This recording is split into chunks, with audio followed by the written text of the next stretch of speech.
Turkey का boycott हो रहा है बिल्कुल होना जायज़ ही है, क्योंकि उसने ऐसे देश की हेल्प करी है जो जिन्होंने भारत पे अटैक किया। जो भारत का दुश्मन है तो फिर वो हमारा भी दुश्मन है, क्योंकि मैं चाहूँगी कि मतलब हम व्यापारियों को सबको इसका बाइकआउट करना चाहिए, उनसे कोई भी सामान या कुछ भी नहीं ख़रीदना चाहिए, क्योंकि इंडिया ने उनकी उस टाइम हेल्प की थी जब वहाँ पे भूकंप आया था। और उस पॉइंट ऑफ व्यू से देखा जाए तो उन्होंने उल्टा पाकिस्तान की हेल्प करी है, जो बिल्कुल सही नहीं है।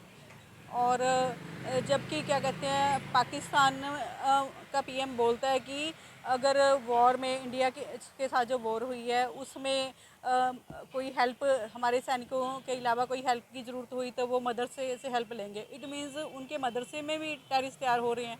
तो हमारे पीएम तो ऐसा नहीं बोलते। तुर्की तो एक गद्दार देश है जी।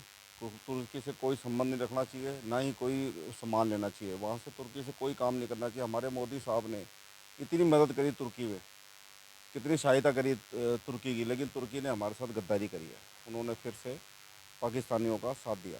उसके लिए हम चाहते हैं कि सब कुछ बाइकआउट हो और इनसे कुछ भी कोई भी सामान ना लिया जाए। यहाँ तक कि हम भी दुकानदार, अगर हमारे पास भी कोई तुर्की का कोई आइटम आएगी तो हम बिल्कुल बाइकआउट करेंगे, एकदम नहीं लेना पसंद करेंगे। हम हर एक से यही कहना चाहते हैं कि तुर्की से कोई संबंध ना रखा जाए। तुर्की गद्दार देश है, आपने देख ही लिया हमारे मोदी साहब ने कितनी तुर्की की सहायता करी, मदद करी, फिर भी उन्होंने हमारे हिंदुस्तानियों के साथ गद्दारी करी और पाकिस्तानियों का साथ दिया। देखिए, जो अभी हिंदुस्तान में पहलगाम पे आतंकवादियों ने हमला किया, उसके बाद जिस प्रकार से ये देश दोनों अजरबैजान और टर्की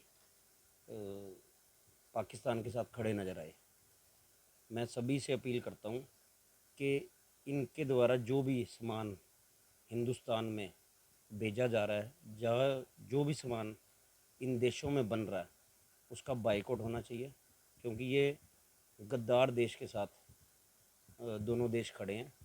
और मैं ये चाहता हूँ कि इनके जो टूरिज़्म है, जो हमारे हिंदुस्तान के जो लोग वहाँ पर घूमने भी जाते हैं और जो चीज़ें वहाँ से आती हैं, इन सब का पूर्ण तरीके से बॉयकॉट होना चाहिए। और हम इस मुहिम में भारत देश के साथ खड़े हैं। मैं तो यही कहना चाहूँगा कि टर्की का जो बायकॉट हो रहा है उसको बहुत तेज़ी से उसका बायकॉट हिंदुस्तान गवर्नमेंट को भी करना चाहिए और हिंदुस्तान के लोगों को भी करना, कि जिस देश की हमने इतनी मदद करी, जब वहाँ पे भूकंप आया हमने उनको सहायता दी, मेडिकल सहायता दी, और आज वो पाकिस्तान के साथ मिलकर हमें भी आंख दिखा रहा है, तो मैं कहता हूँ ये दुर्भाग्यपूर्ण है। और इनको भी सब मैं कहता हूँ कड़ी से कड़ी सज़ा देनी चाहिए। इनसे कोई भी मेल जोड़ नहीं रखना चाहिए हमारे देश को, और ना हमें रखना चाहिए। जो भी चीज़ हम इनसे आदान प्रदान करते हैं सब बंद करना चाहिए, क्योंकि हमारे पर जब थोड़ी सी मुसीबत आई तो हमने उनका इतना साथ दिया, और आज वो हमें आंखें दिखा रहे, तो ये नहीं होना चाहिए, उनको सबक सिखाना चाहिए।